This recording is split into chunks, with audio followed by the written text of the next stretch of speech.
da graça. Foi a música que acabamos de cantar. E realmente não há outro meio pelo qual nós possamos ser salvos. Alguém que pense que consegue salvar-se a si mesmo está enganado. Alguém que pensa que precisa dar uma mãozinha, dar uma ajuda àquilo que Jesus já fez e tem que contribuir com alguma coisa para a sua salvação, está enganado. Porque senão, como disse hoje na Escola Bíblica Dominical, na nossa classe lá atrás, isso seria a mesma coisa que dizer que aquilo que Jesus fez foi imperfeito, ou seja, não estava completo. Mas a obra dele na cruz foi completa, foi perfeita.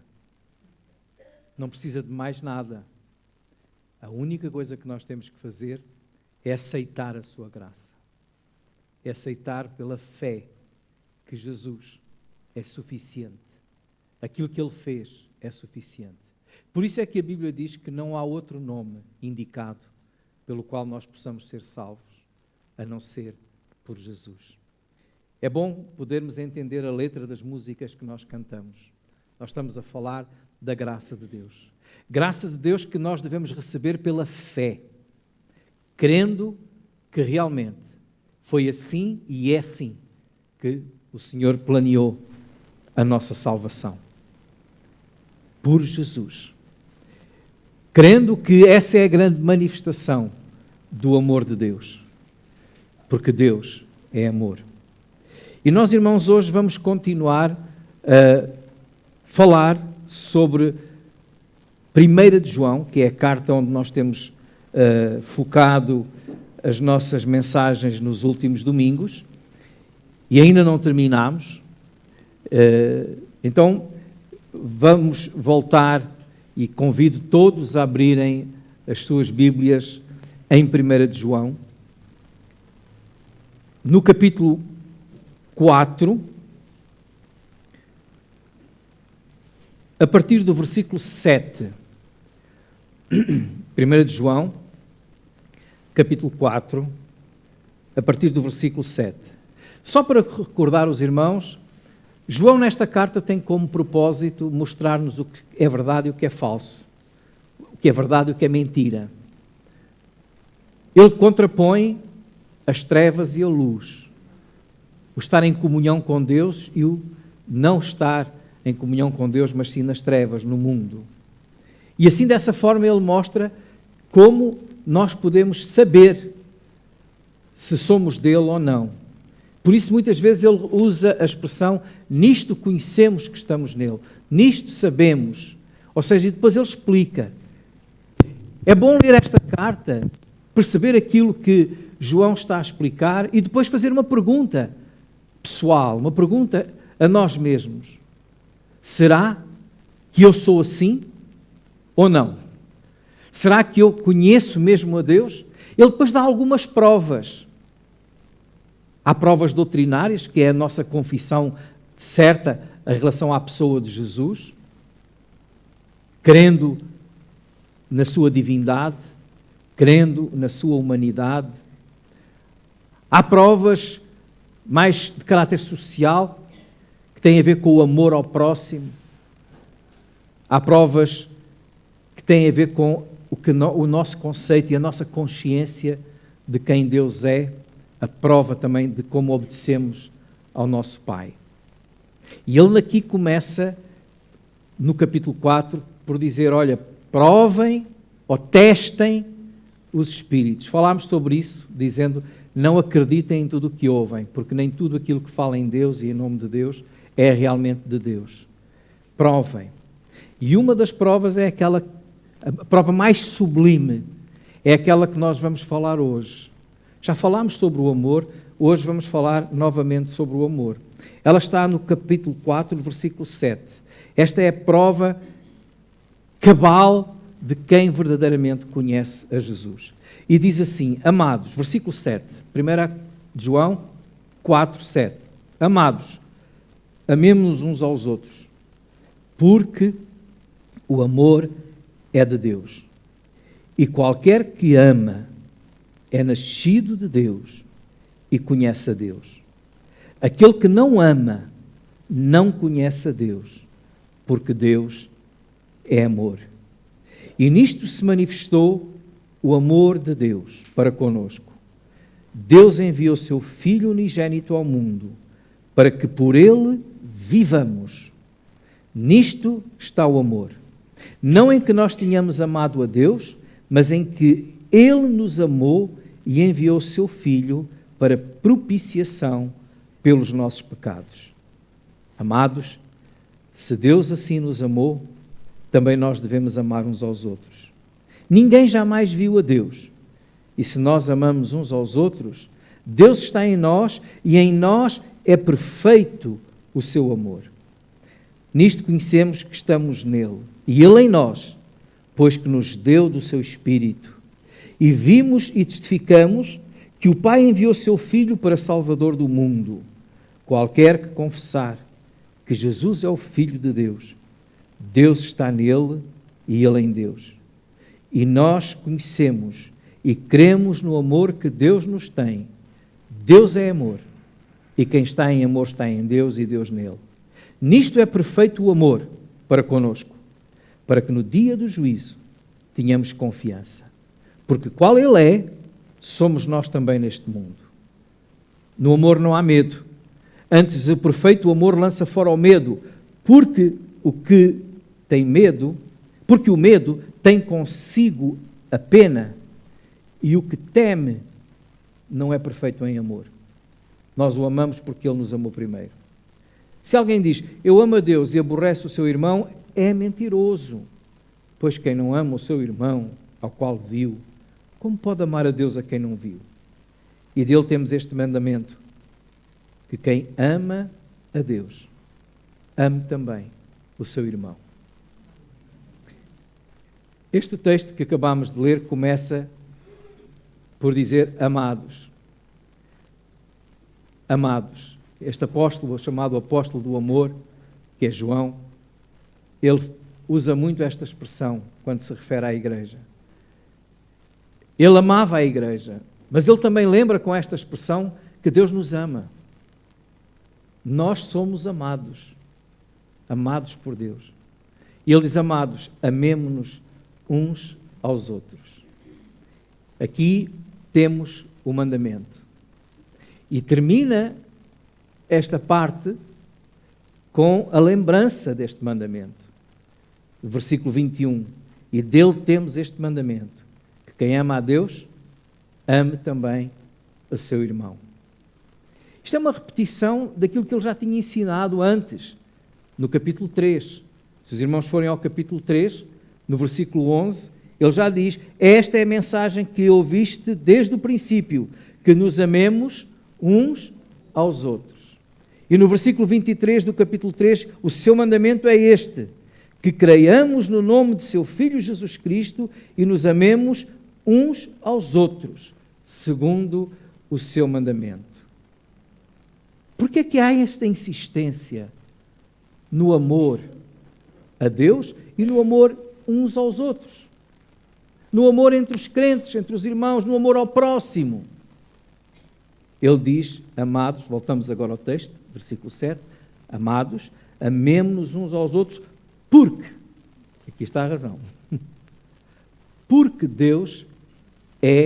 porque o amor é de Deus.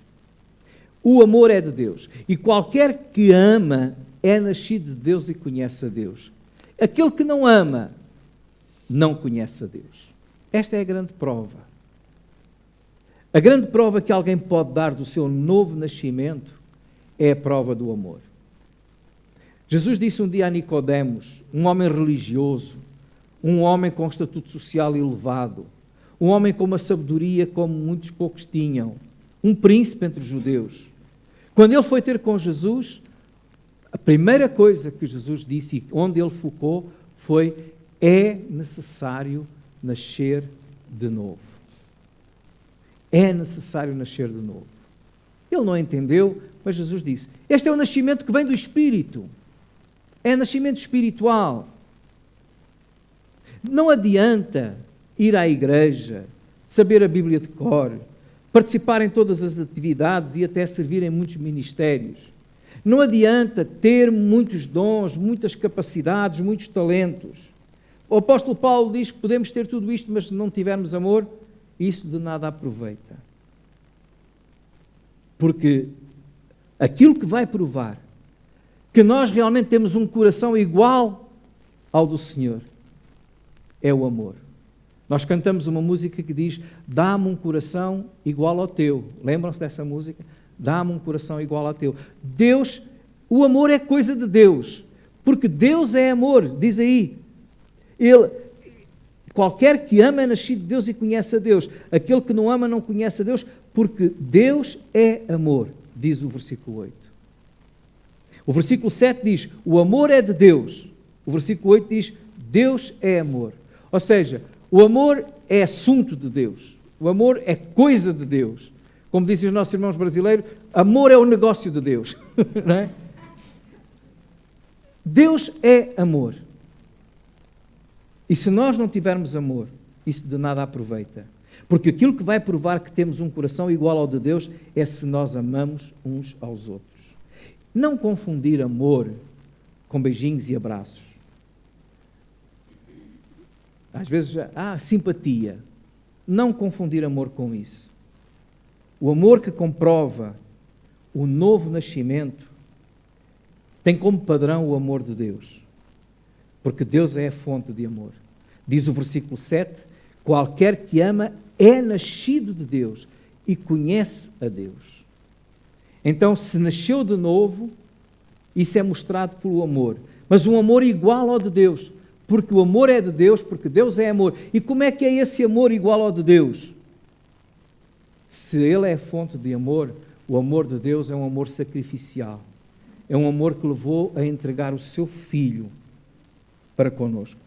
O versículo 9 diz: nisto se manifestou o amor de Deus para conosco, que Deus enviou o seu Filho unigênito ao mundo para que por ele vivamos. Então, o amor que Deus tem por nós, o amor e a fonte de amor é este amor que se sacrifica, é este amor que se entrega, é este amor que dá, é este amor que sofre. Amor sofre. Quem ama sofre. É por isso que muitos pais sofrem pelos filhos. É por isso que quando alguns sofrem de paixão, que é diferente, não é? Mas também é. O amor sofre. Deus é amor, significa que o amor procede de Deus. Deus é a fonte do amor. E por isso essa é a marca do verdadeiro cristão, daquele que nasceu de Deus, daquele que passou pelo novo nascimento, daquele que passou da morte para a vida. Ninguém ama com perfeito amor se não tiver nascido de Deus. O perfeito amor, que aparece aqui várias vezes neste texto, é o amor que não só se sacrifica, mas que, tal como Deus, é o amor que perdoa. Jesus sacrificou-se para nos dar vida. Jesus sacrificou-se para perdoar. Se você quer saber se é um novo nascido, se Jesus estivesse a falar comigo agora ou contigo, e se Ele dissesse, tens que nascer de novo, o teste era este. Eu já estou a amar como Deus amou? Eu estou disposto a dar-me pelos meus irmãos, pelos outros? Eu estou pronto a perdoar sem exigir nada? Porque a gente às vezes diz que perdoa. Eu perdoo. Quando ele vier ter comigo, quando se ajoelhar aqui, quando fizer isto, quando disser aquilo, e pomos condições para o perdão. Como é que foi que Deus nos perdoou? Pôs condições? Não. Ele amou-nos. Deus não é apenas a fonte do amor. Ele é amor na sua própria natureza. Ele é a essência do amor. Deus é amor. Então isto significa que toda a atividade de Deus é reflexo da sua natureza e da sua natureza amorosa. Então toda a nossa atividade deveria refletir também essa natureza de Deus em nós. Irmãos, quando a Bíblia diz que Deus é amor, isto podia nos levar a muitas reflexões. Eu queria apenas aqui focar um aspecto. Eu posso descansar em Deus, porque Ele me ama. É a sua natureza. É a sua essência. Quando estou preocupado, quando um problema surge à minha frente, quando um obstáculo surge, eu tenho que confiar. Deus é amor. E porque Ele me ama, Ele está comigo aqui. E eu descanso. Deus é amor. Eu posso confiar na justiça de Deus.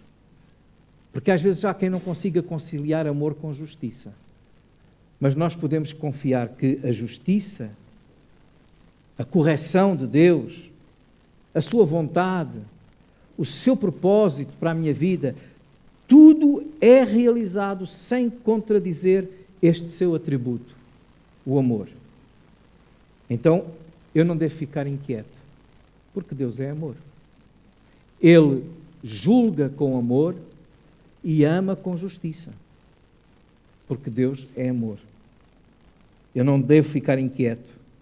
Eu não devo ficar revoltado com Deus, porque aquilo que acontece é reflexo do amor de Deus.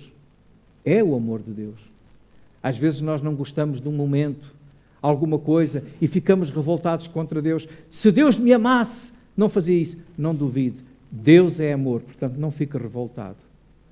Porque o amor de Deus está lá. É só abrir os olhos. É só acreditar. É só ver. O amor de Deus está lá. E muitas vezes Deus está a permitir certas coisas na nossa vida, não porque esteja contra nós, não porque nos odeie, mas porque nos ama. Porque Ele repreende ao filho a quem ama. É o que diz a Bíblia. Então eu não devo ficar inquieto porque Deus é amor, e eu não devo ficar revoltado porque Deus é amor. Eu devo confiar sempre neste atributo de Deus. Deus é amor. E nisto se manifestou o amor de Deus para conosco. Diz aí. E nisto em quê? Deus enviou o seu Filho unigênito ao mundo para que por ele vivamos. É necessário compreender o amor de Deus para podermos amar a Deus e aos outros com um amor igual ao de Deus. É necessário entender o Evangelho. Há pouco ouvimos o testemunho do César, este jovem de 50 anos, que ele não entendia nem a justiça, não é? Nem o amor, até que ele entendeu a graça. Ou seja, até que ele entendeu o Evangelho. E o Evangelho é isso mesmo. É entender que nós estávamos mortos nos nossos delitos e nos nossos pecados.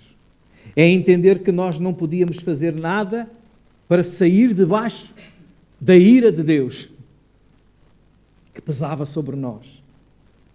É entender que foi por amor que Ele deu a sua vida, que deu o seu Filho para nos livrar dessa ira futura e nos dar vida e vida eterna. E sem nós merecermos.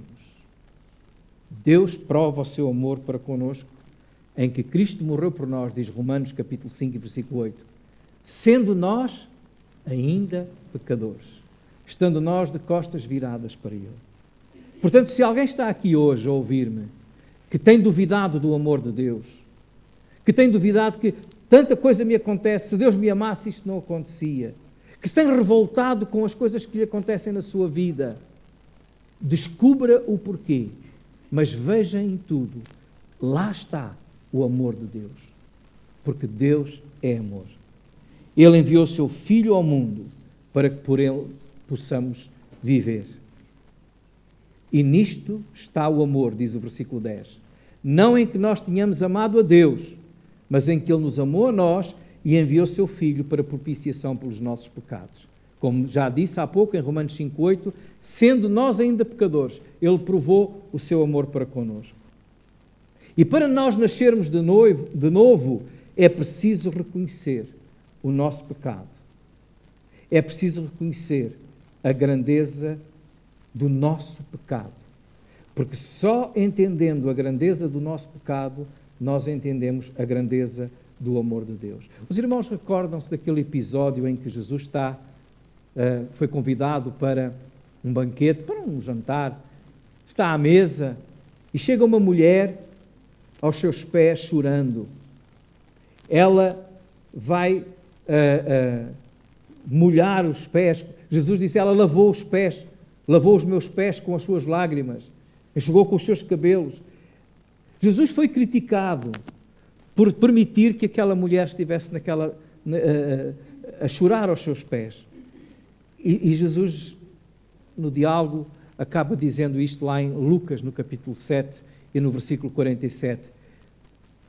Por isso te digo, os seus muitos pecados lhe são perdoados, porque muito amou. Mas aquele a quem pouco é perdoado, pouco ama. É interessante esta expressão de Jesus.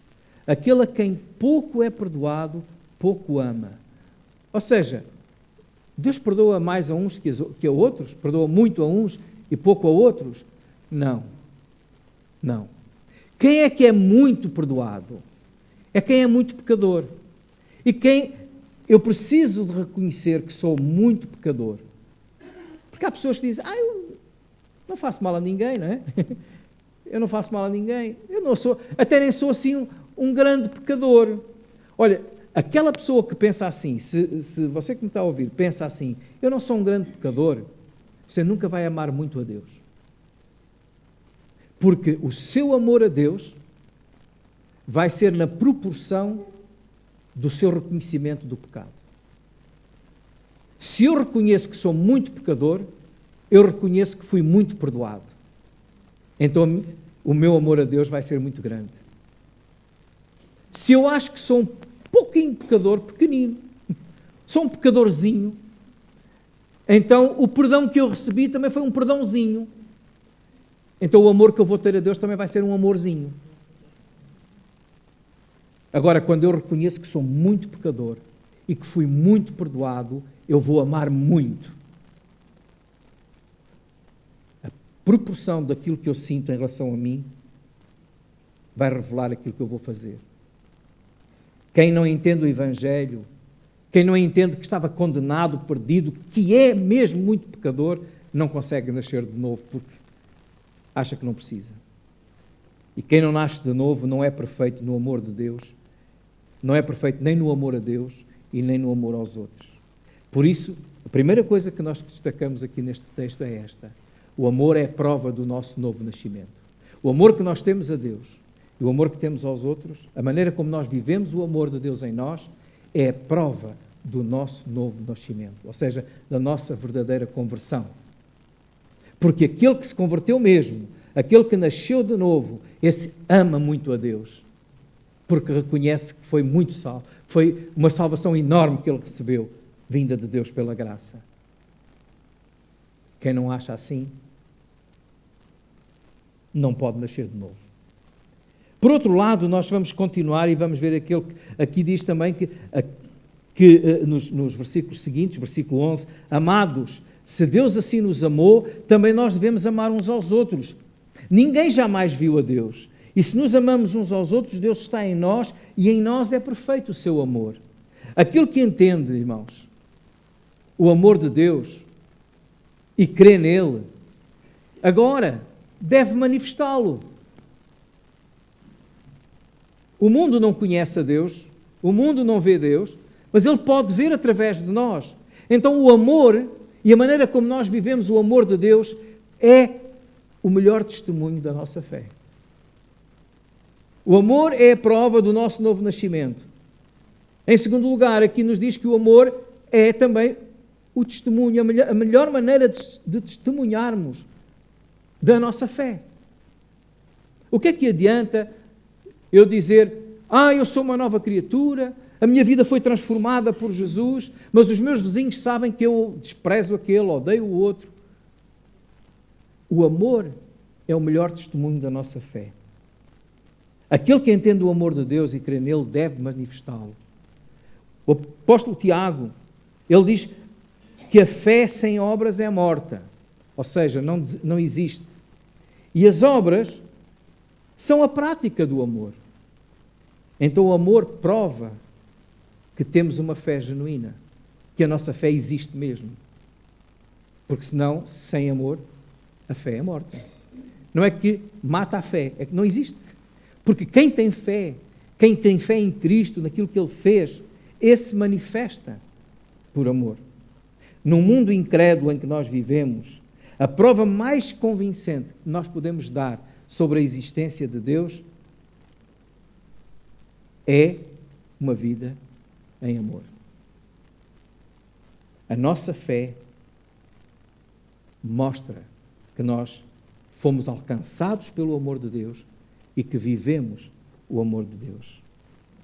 Se nos amamos uns aos outros, diz aí o versículo 11, Deus está em nós e em nós é perfeito o seu amor.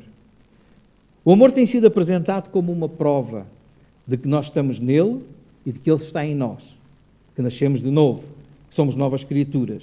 Mas o apóstolo agora também fala e passa a apresentar provas da nossa fé. No versículo 13, ele diz que uma das provas é a presença do Espírito Santo. E o que é que tem a ver a presença do Espírito Santo no versículo 13 com a prova do amor? Ele diz, nisto conhecemos que estamos nele e ele em nós, pois que nos deu do seu Espírito. É que o Espírito Santo é quem vai produzir o amor. Gálatas 5:22, o que é que diz? O fruto do Espírito é amor. Uma prova de que o Espírito Santo está em nós é o fruto, é o resultado dessa presença em nós, é o amor. A declaração que aqui vem a seguir no versículo 14 e 15, quando diz, e vimos e testificamos que o Pai enviou seu Filho para Salvador do mundo, e qualquer que confessar que Jesus é o Filho de Deus, Deus está nele e ele em Deus, é outra prova, uma declaração doutrinária sobre a pessoa de Jesus. Porque realmente quem entendeu o Evangelho confessa Jesus. E ele já tinha dito antes que aquele que é nascido de novo, aquele que é nascido de Deus, confessa que Jesus veio em carne. E agora diz que confessa que Jesus é o Filho de Deus. Há aqui uma preocupação também com a declaração doutrinária acerca de Jesus. Jesus é Deus, Jesus é homem. Isto significa, irmãos, que na igreja, quando falamos de amor, às vezes algumas pessoas privilegiam e dizendo assim, a doutrina não interessa. Interessa é amarmos uns aos outros. Não é? A doutrina não interessa. Interessa. Porque a doutrina confirma que o amor de Deus está em nós. E quando nós ensinamos a doutrina, temos que ensiná-la também com amor. E a doutrina acerca da pessoa de Jesus é importante, porque é a nossa fé acerca do nosso Salvador, porque ele é a manifestação do amor de Deus. Depois o versículo passa a seguir a falar do perfeito amor. Versículo 16 e 17. Nós conhecemos e cremos no amor que Deus nos tem. Deus é amor e quem está em amor está em Deus e Deus nele. E nisto é perfeito ou é aperfeiçoado o amor para conosco, para que no dia do juízo tenhamos confiança, porque qual ele é, somos nós também. O permanecer neste perfeito amor, que é o amor de Deus, é imitando o amor de Deus, é vivendo sem medo. O amor, eu gosto muito deste versículo, o amor lança fora o medo. O amor lança fora o medo. O crente não tem medo, sobretudo não tem medo do inferno, não é? Porquê? Porque conhece o amor de Deus. O crente vive temendo a Deus, sim, mas sem medo de Deus. Eu gosto de comparar o nosso relacionamento com Deus para explicar o amor e o temor, da mesma maneira como o filho e o pai. Quando um filho faz mal, quando um filho faz asneira, e o pai está a chegar ou aparece de repente, não é? Ele teme. Oi, chegou o pai. Ei, e agora? Não é? Há temor. Mas se vem um perigo qualquer, ele corre para quem? Para o pai ou para a mãe, não é? Porque ali se sente seguro e não tem medo. E mesmo quando ele sabe que é repreendido, ele sabe que essa repreensão é uma repreensão de amor. Não é porque o pai o odeia, não é porque o pai não gosta dele. Por isso é que os pais devem acompanhar a repreensão com a explicação também. Porque vão perceber isso. Aquele que conhece a Deus e ama a Deus, ele não tem medo de Deus, não tem medo do futuro, não tem medo depois da morte. Quem é que tem medo aqui? Não precisa levantar a mão. Mas quem é que vive com medo do que é que vai acontecer depois da morte? Eu não tenho medo. Porquê? Porque eu sou muito bom e confio muito em mim? Não. Se fosse isso, eu tinha razões para ter medo. Mas eu não tenho medo porque o Senhor Jesus me garantiu a vida eterna. Pelo sacrifício que Ele fez, pela manifestação do seu amor. Então, quem conhece o amor de Deus, o perfeito amor, lança fora o medo. Porque estamos seguros na presença de Deus. Então amamos a Deus em reconhecimento também do amor que Ele teve por nós. E nisto é o amor aperfeiçoado. O amor é a prova da nossa fé. Amar a Deus e aos irmãos, um só mandamento, termina ele aqui nos versículos 20 e 21, tem de se completar. Não são duas coisas diferentes. É junto. Quando falamos aqui do amor, não podemos separar o amor a Deus e o amor aos irmãos. É um mandamento. Porque o versículo 20 diz assim: se alguém diz, eu amo a Deus e odeia o seu irmão, é mentiroso. Pois quem não ama a seu irmão ao qual viu, como pode amar a Deus a quem não viu? E dele temos este mandamento, que quem ama a Deus, ame também o seu irmão. Eu acho que é a maneira clara da mensagem que Deus tem para cada um de nós. Se Deus estivesse a falar connosco agora aqui diretamente e dissesse, amas-me? Prova. Como? Ama o teu irmão. Mostra. Se tu dizes que me amas, amas o teu irmão. Aqueles que não amam a igreja de Jesus, aqueles que não amam os irmãos, apesar dos irmãos terem defeitos. Mas eu não tenho, não é? Só os irmãos é que têm. Não, todos nós temos. Ou seja, eu tenho que vos amar com os vossos defeitos e vocês têm que me amar com os meus defeitos. E nisto eu provo que estou a amar a Deus. Como é que eu posso estar a dizer que eu amo a Deus? Nem sequer o vejo. Mas eu provo que eu amo a Deus a quem não vejo quando eu lhe obedeço, amando os meus irmãos. João tem como propósito nesta carta mostrar a verdade e a mentira, o verdadeiro e o mentiroso, aquilo que é e aquilo que não é.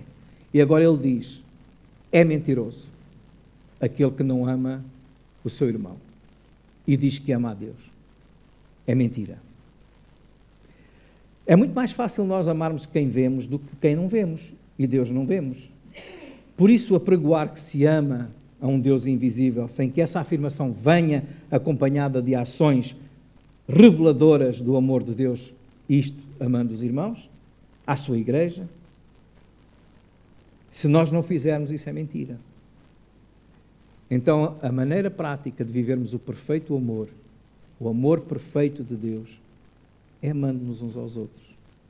Como Deus nos amou. Porque o amor é coisa de Deus. Porque Deus é amor. E nisto eu tenho que viver, amando a cada um, amando o meu próximo. Essa é a prova de que realmente eu amo a Deus, que eu nasci de novo, que a minha fé é genuína e verdadeira. Amar a Deus e aos irmãos é um ato de obediência a este mandamento de Deus. Amar prova que nós nascemos de novo. Amar a Deus e aos irmãos, sem separação destas duas coisas, é prova que somos de novo nascidos, que temos uma nova vida, que não temos medo do futuro porque sabemos que estamos seguros na mão de Deus e o nosso futuro está garantido no céu com Ele. Não temos medo do juízo de Deus, porque o nosso relacionamento com Deus é de amor e sabemos que Ele nos ama e que por isso deu a sua vida por nós, perdoou-nos, salvou-nos. Agora, a nossa prática de amar, não podemos esquecer que sem Deus não é possível. Ela vem de Deus porque Deus é a fonte de amor. Ele nos amou primeiro, por isso nós o amamos a Ele e amamos os outros. E amamos os outros porque Ele está em nós e o seu Espírito produz em nós o fruto do amor.